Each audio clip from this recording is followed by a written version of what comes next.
You know, Mandar, I have a lot of friends in IT sector and you'll be surprised to know कि lately उनको कितने ज्यादा पे hikes मिले।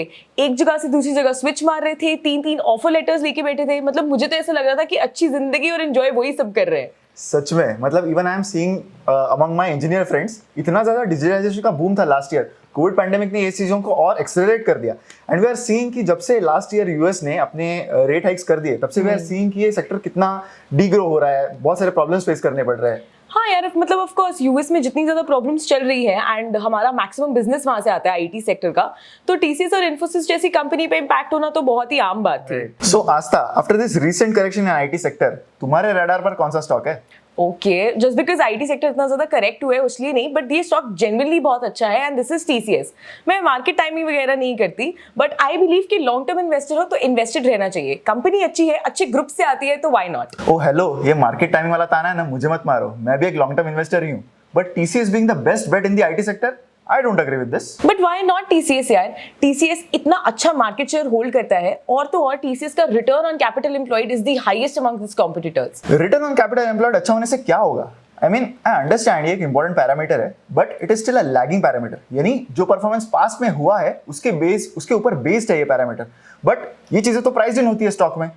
देखो मंदार, ये एक इंपॉर्टेंट पैरामीटर है क्योंकि इससे कंपनी की एफिशिएंसी के बारे में हमें पता चलता है एंड इसका मतलब ये भी होता है, देखो टीसीएस के केस में उनका कैपिटल बेस कम है लेकिन फिर भी वो रिटर्न ज्यादा दे रहे हैं, तो कैसे ये पैरामीटर इंपॉर्टेंट नहीं है? हाँ ठीक है, बट यू नो टीसीएस कहाँ लैग करती है? प्रॉफिट के ग्रोथ में। If you see their numbers 5 year and 3 year revenue and profit, it has been in single digit and obviously जब कंपनी का बेस ही इतना बड़ा हो तो ग्रो करना मुश्किल है। देखो मेरा बेट तो इन्फोसिस पे।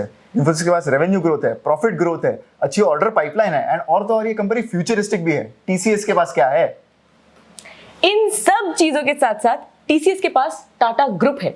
मंदार, तुम्हें तुम्हारी liking for these growth companies, growth ही सिर्फ पैरामीटर नहीं होता, और भी पैरामीटर्स होते हैं जैसे कि एट्रिशन।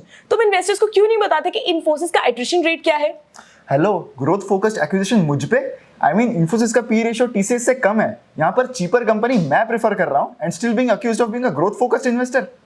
Whatever, तुम टॉपिक क्यों बदल रहे हो? एट्रिशन पे आओ ना। इन्फोसिस का एट्रिशन रेट बताओ। देखो हाई एट्रिशन से होता क्या है, नए एम्प्लॉइज आते हैं, उनको ट्रेन करना पड़ता है, उन पे खर्चा होता है। नहीं बताना, मैं बताती हूँ। इन्फोसिस का एट्रिशन इज 25%, जहां पे टीसीएस सिर्फ 20%। चलो अब हम बात करते हैं रेवेन्यू कॉम्पोजिशन की। I feel Infosys leans more towards digital services, AI and big data.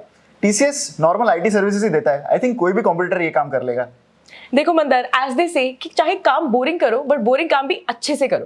And company इतना बड़ा स्केल संभालती है अपने क्लाइंट्स का, एंड क्लाइंट्स भी स्विच करने से पहले 100 बार सोचेंगे कि इतना बड़ा स्केल उनके लिए कौन हैंडल कर सकता है। और तो और टीसीएस को अगर ग्रो करना हो ना तो वो इंटरनली ग्रो करते हैं, तुम्हारे इन्फोसिस की तरह नहीं कि बस एक्विजिशन करते रहो। तो अभी एक्विजिशंस करना भी बुरा हो गया? अरे मैं तो कह रहा हूँ क्या बुराई है एक्विजिशंस करने में? अरे मंदार, इंटरनल ग्रोथ ज्यादा इंपॉर्टेंट होती है क्योंकि उससे सस्टेनेबिलिटी का पता चलता है। चलो ये भी जाने दो। अगर मैं गवर्नेंस की बात करूं तो टाटा ग्रुप का गवर्नेंस एकदम टॉप नॉच है। एज ऑलरेडी सेड, वो बिलोंग करता है टाटा ग्रुप को। अब टाटा ग्रुप बोल दिया है तो कुछ और बोलने की जरूरत होनी तो नहीं चाहिए वैसे। लेकिन अगर मैं इन्फोसिस की बात करूं तो उनके पिछले सीईओ जो कि विशाल सिक्का रहे हैं, जब से वो सीईओ थे तब से उनकी कंपनी बोर्ड के साथ इतने सारे टसल्स होते थे। तुम्हारा क्या कहना है इन्फोसिस की गवर्नेंस के बारे में? क्यों, इससे पहले हर हफ्ते में तुम्हारी कंपनी पास्ट मिस्टेक से सीख रही थी ना? यार देखो, ये सब प्रॉब्लम्स ना बैंक में हुआ करते थे एंड बैंक अब जब से वो बैन हटा है काफी अच्छे से इंप्रूव कर रहा है। एंड गलतियां किससे नहीं होती, सिर्फ एचडीएफसी बैंक थोड़ी ना है। अब बात इन्फोसिस की आ गई तो ये कंपनी नहीं सीख सकती पास्ट मिस्टेक से। और तुम्हें बता दूं कि इस एपिसोड को ना 5 साल हो गए। Everyone has gotten over it. एक सेकंड, ऐसे रफा दफा मत करो। जब नारायण मूर्ति जी ने इन्फोसिस को शुरुआत की थी ना तो उन्होंने काफी एफर्ट से इस कंपनी को बनाया है। इतनी बड़ी कंपनी बन गई है, अच्छा नहीं लगता यार ऐसी कंपनी गवर्नेंस इश्यूज करे। बस बहुत हो गया। हम अपने व्यूअर्स से ही पूछते हैं कि उन्हें कौन सी कंपनी बेटर लगती है। चलो ये भी ठीक है, व्यूअर्स हमें कमेंट्स में बता ही देंगे कि मेरी टीसीएस अप्रोच जीते या मंदार की इन्फोसिस अप्रोच। एंड अगर आपको ये जानना है कि ये दोनों ही कंपनीज हमारे कौन से मॉडल पोर्टफोलियो का पार्ट है तो प्लीज हमारे मॉडल पोर्टफोलियो को सब्सक्राइब करें एंड मैक्सिमम डिस्काउंट्स पाने के लिए यूज करें कूपन कोड दशहरा। वीडियो अच्छा लगा है तो लाइक करें, मैक्सिमम लोगों के साथ शेयर भी करें। Thank you. But my bet is on TCS. मैं आईटीसी बोलने वाली थी। कहां से ले जहां से तुम भूले। देख नहीं रहे था। ग्रोथ कुछ नहीं होता, और भी पैरामीटर्स। सॉरी। कन्वर्सेशन में मेरे साथ कभी नहीं होता, पता नहीं इस पे क्यों हो रहा है। क्या बुराई है एक्विजिशंस करने में? बताती हूँ। क्यों? क्यों? I don't know। मैं क्यों इसीलिए नहीं बोल रहा था। मैंने नहीं बोला, ये पूछ रही है क्यों नहीं बोला। अभी तो मैं तो नेचुरल क्या बोलते हैं, नेचुरल बिहेव कर रहा हूँ, इसमें ये हंस रही है, तो ये भी मेरी गलती होगी। तुमने पहले क्यों करके तोड़ा नहीं उसको? अरे मैंने तो कुछ बोला ही नहीं। मैं आगे का भूल गया था। It's okay. As already said, Tata group को अब टाटा ग्रुप बोल दिए तो कुछ और बोलने की जरूरत ही नहीं। टाटा।